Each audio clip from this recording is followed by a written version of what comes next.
दंडी सन्यासी वो जो जीवन पर्यंत जिसने सनातन सिद्धांतों के अनुसार देवोपासना की है, अग्निहोत्र किया है।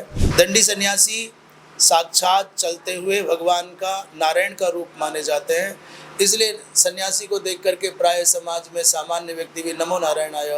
पर धन्यवाद है उत्तराखंड सरकार और भारत सरकार मिलकर के उस पवित्र हमारे कालजयी जो महोत्सव हैं। सभी को प्रणाम। क्योंकि महाभारत से जुड़ी एक ऐसी तपोभूमि जिसको सुक्रताल के नाम से जाना जाता है, यहाँ पर हम स्वामी जी के साथ बातचीत करेंगे। तो जी हम चाहेंगे कि हमारे जो युवा है उनके लिए जानकारी ऐसी दे दीजिए कि आज अपने जीवन का उद्धार कर लें। सुखतीर्थ अर्थात जैसा भैया ने बताया, ये ऐतिहासिक पौराणिक भूमि है, तीर्थ है। और उसमें भी आपने महाभारत कालीन कहा है, तो मैं इस बात को कहूँ महाभारत कालीन माने भी एक सीमा है। महाभारत काल को भी 5000 वर्ष हुए हैं, पर ये तो अनादि है। अर्थात हमारी सनातन परंपरा जितनी अनादि है उतनी ही तीर्थ परंपरा अनादि है। उस संबंध से इस पवित्र तीर्थ में, उसमें भी दंडी आश्रम में, जहाँ बड़े बड़े दिव्यात्मा महात्माओं का, यहाँ बड़े बड़े दिव्यात्मा महात्माओं का यहाँ पर साधना काल बीता है। श्रीमद् भागवत महापुराण मनुष्य को जीवन जीने की कला तो सिखाती है, साथ ही मनुष्य के जीवन का पर्यवसान किस परिस्थिति में ये भी बताती है। और आपका प्रश्न है कि आज जो युवा है, जो यूथ है, वो दिग्भ्रमित जैसा लगता है। हमको ये लगता है कि नहीं, कुछ इसमें अच्छा भी दिख रहा है। अभी महाकुंभ के अवसर पर हमने देखा है कि नई पीढ़ी बड़ी प्रचुर मात्रा में, बड़े अच्छी स्थिति में महाकुंभ में आई है, तीर्थों में जा रही है। चिंता का विषय ये नहीं है कि धर्म की ओर आकृष्ट नहीं है, धर्म की ओर आकर्षित है, तीर्थों की ओर आकर्षित है। चिंता का विषय है कि उसको ये नहीं पता है कि तीर्थों में कैसे जाना चाहिए, उसे ये नहीं पता कि धर्म का पालन कैसे करना चाहिए। बस साधु समाज को, विद्वानों को आकर के नई पीढ़ी के लोगों को ये बोध कराना है कि ये न्यूनतम, ये एक निर्धारित मापदंड है, ये एक गाइडलाइन है, ये आचार संहिता है, न्यूनतम इसका तो पालन होना ही चाहिए। जैसे यदि युवा ये चाहता है कि मैं अपने लक्ष्यों को आसानी से पा सकूं, उसको चाहिए कि जो पवित्रता है और जो सच्चरित्रता है, इन सुचिता और सच्चरित्रता माने जो शिक्षा के क्षेत्र में सबसे अधिक दुर्बल पक्ष हो गया है। आज की शिक्षा किताबी ज्ञान तो कराती है, पर मानवीय मूल्यों का जो अवमूल्यन हो रहा है, ह्रास हो रहा है, उस ओर आज की शिक्षा का ध्यान नहीं है। आज की शिक्षा व्यक्ति को अधिकारों की बात तो बताती है, पर कर्तव्यों की ओर जागरूक नहीं कर पाती है। जो व्यक्ति बालक हो, युवा हो, बड़ा हो, जो अपने कर्तव्यों का पालन करता है, अधिकार उसके चरणों में अपने आप आके बैठ जाते हैं। तो आप सब अपने कर्तव्यों का पालन करने के प्रति जागरूक हो जाएं। सच्चरित्रता ऐसा अनमोल रत्न है, एक बार यदि आपके चरित्र रूपी धन का क्षरण और हरण हो गया तो फिर आप संसार के भी मतलब के नहीं रहोगे और परमात्मा के मतलब के भी नहीं रहोगे।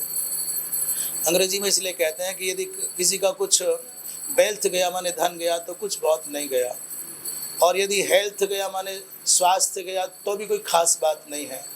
परंतु यदि आपका चरित्र चला गया तो फिर आपके पास करेक्टर यदि चला गया तो फिर आपके पास क्या बचेगा। तो मैं आपके चैनल के माध्यम से यही संदेश जहाँ तक पहुँच पा रहा हो, बहनों को, बेटियों को, भाइयों को, बालकों को, बंधुओं को, अपने जीवन में यथासंभव पवित्रता और सच्चरित्रता का पालन करते हुए कर्तव्यों की ओर जागरूक हों। इसी से राष्ट्र की उन्नति, व्यक्तिगत उन्नति, सबका लाभ होगा, सबका अभ्युदय होगा। नारायण। ये दंडी भगवान जी का आश्रम है, इनके अलग अलग रूपों के बारे में थोड़ा सा बता। प्रायः संन्यास आश्रम के 2 रूप, यद्यपि चतुर्विध संन्यास माना जाता है, कुटीचक है, बहुदक है, हंस है, परमहंस है, परंतु वर्तमान में हम दंड संन्यास की चर्चा करें तो उसमें एक त्रिदंड संन्यास होता है और एक दंड संन्यास होता है। त्रिदंड संन्यास में शिखासूत्र संपन्नता अवशिष्ट रहती है, परंतु एक दंड संन्यास में शिखा सूत्र नहीं रहता। आपने जो सत्यनारायण भगवान की व्रत कथा में सन्यासी की चर्चा सुनी है, वो त्रिदंड संन्यास से संबंधित है। दंडी सन्यासी वो जो जीवन पर्यंत जिसने सनातन सिद्धांतों के अनुसार देवोपासना की है, अग्निहोत्र किया है, संन्यास के अनंतर उन सब अग्नियों को, उन सब उपासना वृत्तियों को वो आत्मसात करके आत्मनिष्ठ होकर के प्रणवाश्रित हो जाते हैं। तो शास्त्र जिस पद्धति से जीवन जीने की आध्यात्मिक शैली का उपदेश करते हैं, उसका पालन करते हुए सन्यासी लोक मंगल की भावना, लोक कल्याण की भावना, सबके अभ्युदय की भावना से आराधन करता है, मौन ध्यान आदि करता है।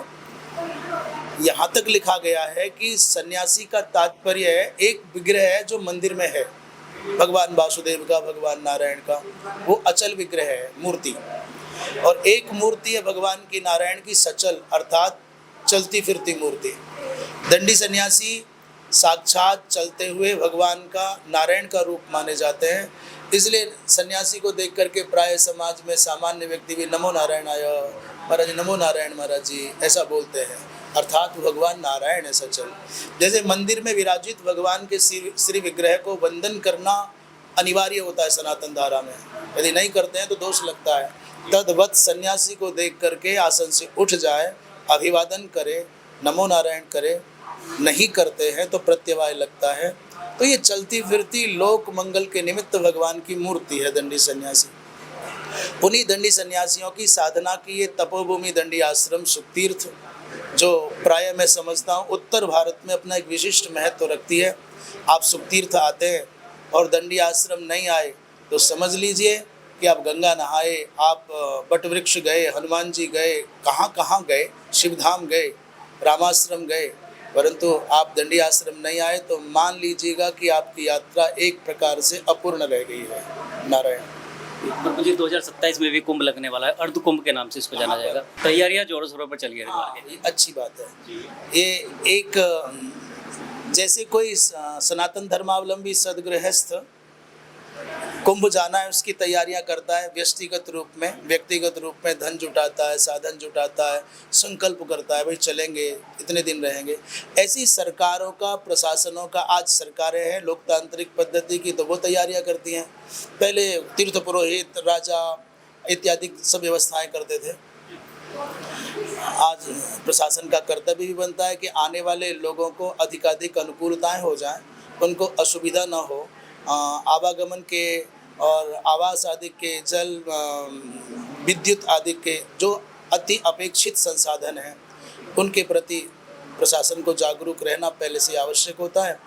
और जितनी मात्रा में श्रद्धालुओं के आने की संभावना हो उतनी ही मात्रा में सुविधाओं के बारे में प्रशासन को जागरूक रहना ही चाहिए। तो धन्यवाद है उत्तराखंड सरकार और भारत सरकार मिलकर के उस पवित्र हमारे कालजयी जो महोत्सव हैं, उन कालजयी महोत्सवों में एक भारतीय संस्कृति का महाध्वज लहराने वाला महाकुंभ ऐसा पावन महोत्सव है, उसकी तैयारियां सबको करनी चाहिए।